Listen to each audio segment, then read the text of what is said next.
cried out, "Oh God, if you cannot send me a liberator, at least send me a conqueror that will show some mercy."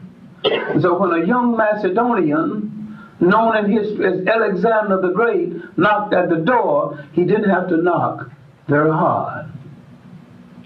The African, weary of brutal invaders, was not harsh on Alexander, who partly tried to keep the promise. He was an invader like all invaders, a raper. He raped the granary of Africa to feed his soldiers, because this part of Africa was a great agricultural country at the time. Now this fauna was followed by a more brutal form of Europeans, the Romans. And when the Romans stopped killing Christians and tried to become Christians, their mismanagement of this church and the dissatisfaction around it opened the door for the rise of Islam. The rise of Islam, Arab armies and African armies, pushed the European back into Europe, where they went into the Middle Ages, while the Africans, Arabs and Berbers, took over Spain and the Mediterranean. After the Crusades, Europe discovered that it was still hungry, still had lost 1/3 of its population, still was looking for roots to the east, spices, something they could put on that gosh darn awful European food so they could eat it. Europe was in a bad way. They had lost all sentimental attachment to themselves and to other people. They learned again maritime skill, mostly taken from China, translated by the Africans, Arabs, and Berbers at the University of Salamanca in Spain. They began to learn map making again and charting again. And to learn the coast of Africa, they discovered something called the Captain Atlas, and a catch of maps made by Jewish gold dealers who had been going into Africa dealing in gold in the Western Sudan. These are the maps that fell into the hands of Prince Henry, called Henry the Navigator. Now, with Europe on the rise again, back at sea again, they wasn't looking for Africa at all. They were looking for a route to the east.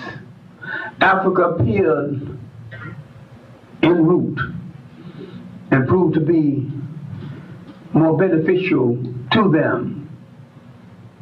Now, to justify slavery, they had to pretend that they were enslaving a people who had no history and who had no culture. And they forgot that there was another cluster of nations in inner Africa called the Western Sudan, nation that did not touch the sea, that had brought into being for over 1,000 years nation states. I'm not talking about grass huts and mud huts. I'm talking about nation states with ambassadors, with roads, with schools. And the last state, Sangay, a great university, St. Khoury, a great scholar exiled by the Moroccans.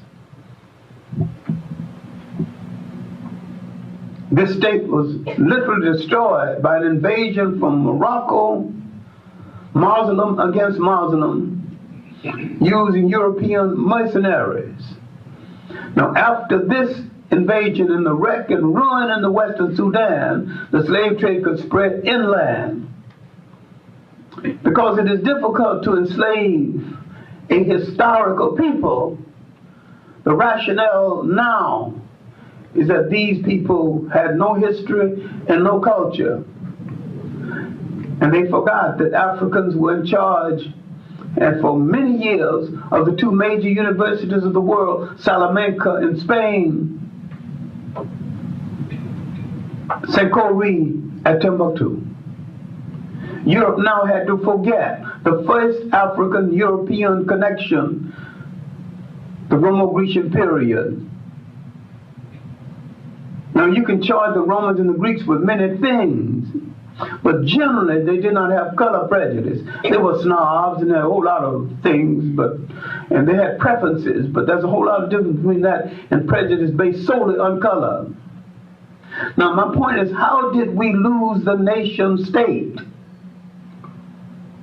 We began to lose the nation state when foreigners began to invade with weapons that we had never seen before, weapons that lacked humanity, that we had never even entertained using before and would not have used if we had them. Anytime you want to find out the weakest thing of about a people, look at the flip side of the weakest thing about a people, and you'll find potentially the strongest thing about a people. There was something in African humanity. It did not lean to the total destruction of other people, similar to the Europe without sentiment of that day. Now, the traffic was not heavy between the beginning of the trade in the 1430s, 1438 to be exact, and 1492. You can't start a trade until you've got something for people to do. But the beginning of the trade, the opening up of the so-called New World, Africans began to be brought to South America and the Caribbean islands. The focal point here is the Caribbean islands. And the peopling of the Caribbean islands by Africans after the destruction of the Indians will create small island nations under different colonial domination. Now, to understand the background for Marcus Garvey, in the beginning of his concept of state formation, you got to look at Jamaica. You got to look at Jamaica's struggle against slavery and the fact that Jamaica fought harder than Haiti and did not achieve independence, principally because they were destabilized in between battles. Haiti fought over a 20-year period, and they could take impetus from one revolt to start another revolt. And another incident, an item left out of history, is that Bookman, the Yoruba priest who solidified and organized the revolt in Haiti, was originally from Jamaica. When you look at the relationship of Jamaica and Haiti in the transformation of the system of slave revolts, here two nations, two island nations, were the people remembering that they had not always been slaves, making an attempt to regain the concept of the nation state. When the British came, they wanted help from the slaves against the Spaniards. Some went to the hills and said, I don't want either one of you. These runaways were called Maroons. Marcus Garvey was a descendant of the Maroons. Now the Maroons are a special kind of Jamaicans. They're black and proud, and some of them were exceptionally skillful. Marcus Garvey was a master printer, so therefore he was also a reader. He was revolutionary from the beginning, with revolutionary ideas, calling the first printer strike in Jamaica, visiting South America and Central America, and causing trouble wherever he had went, organizing Caribbean workers in the Panama Canal area. So Marcus Garvey had a sense of the state and what he had to do to regain it early in life. Now he would go to England. He would read. He would hook up with Duz Muhammad Ali, a Sudanesian, an Egyptian of Sudanesian descent, in a newspaper called the African Times and Orient Review.